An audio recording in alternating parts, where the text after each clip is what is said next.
ఇంకా వాళ్ళ మీద కేసులే కేసులు.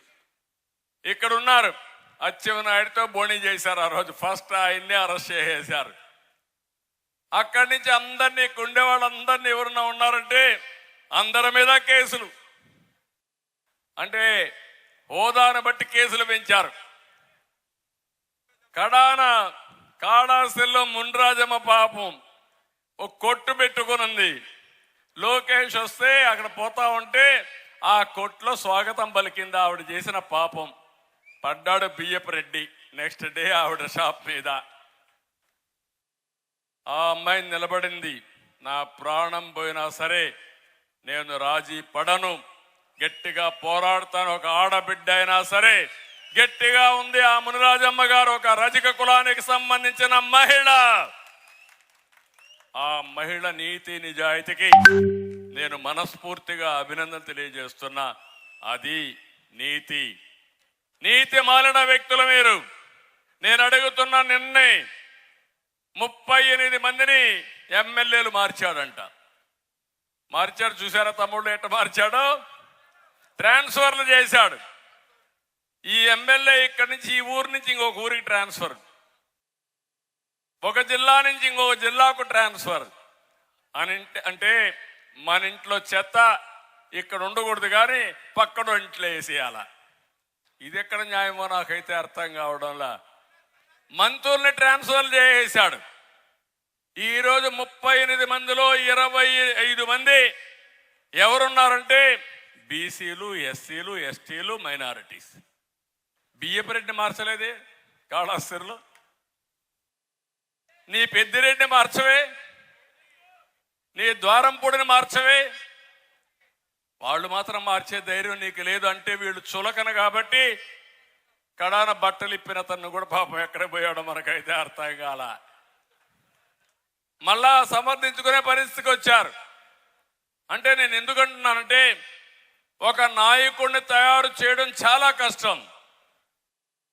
ఆ నాయకుడిని దీర్ఘకాలికంలో సమాజానికి ఉపయోగపడడానికి తయారు చేయడం అనేది రాజకీయ పార్టీల బాధ్యత. నేను గర్వపడుతున్నా, ఈ కొండే రామకృష్ణ గారు 42 ఏళ్ల నుంచి తెలుగుదేశం పార్టీలో పాలిట్ బ్యూరోలో ఉన్నారంటే అది తెలుగుదేశం పార్టీ ఇచ్చిన గౌరవం.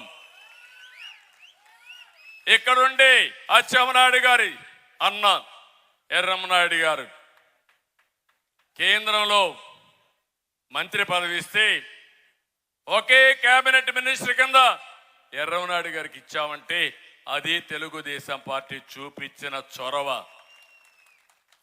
వేదిక పైన ప్రతి ఒక్కరిని ఆలోచించండి.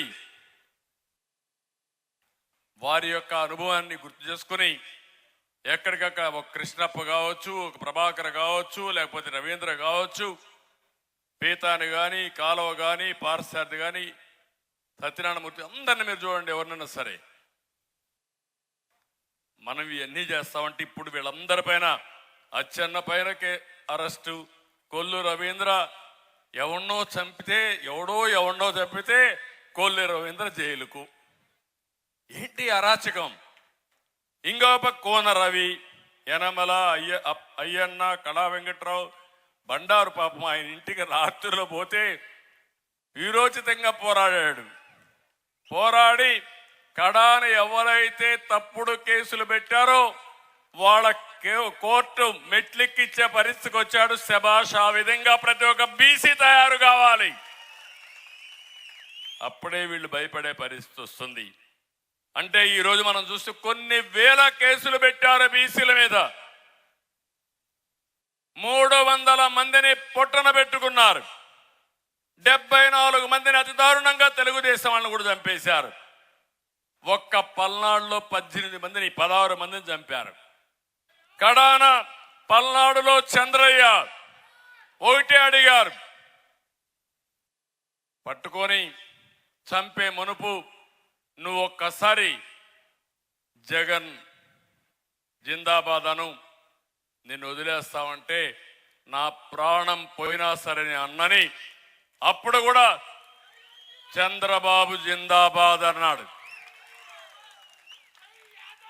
అప్పుడే చంపేశారు. అందుకే నేను వెళ్ళినప్పుడు నా కుటుంబ సభ్యుడిని కోల్పోయాను, బాధపడ్డా. ఏమీ చేయలేకపోయా.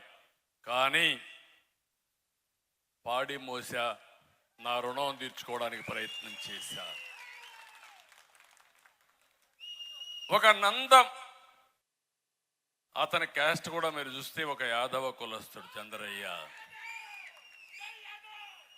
ఇంకో పక్కన మీరు చూస్తే నందం సుబ్బయ్య, ప్రొద్దుటూరులో ఒక చేనేత కార్మికుడు, ఒక లాయరు. అన్యాయం పైన ప్రశ్నించాడు, అవినీతి పైన ప్రశ్నించాడు. ఎవరా వ్యక్తి? ఇప్పుడు ఎమ్మెల్యే. మార్చలేదే, నీ ప్రొద్దుటూరు ఎమ్మెల్యేని మార్చలేదే. ఎందుకు మార్చలేదు? మార్చలేవు. కడమోళ్ళైతే మారుస్తావు నువ్వు.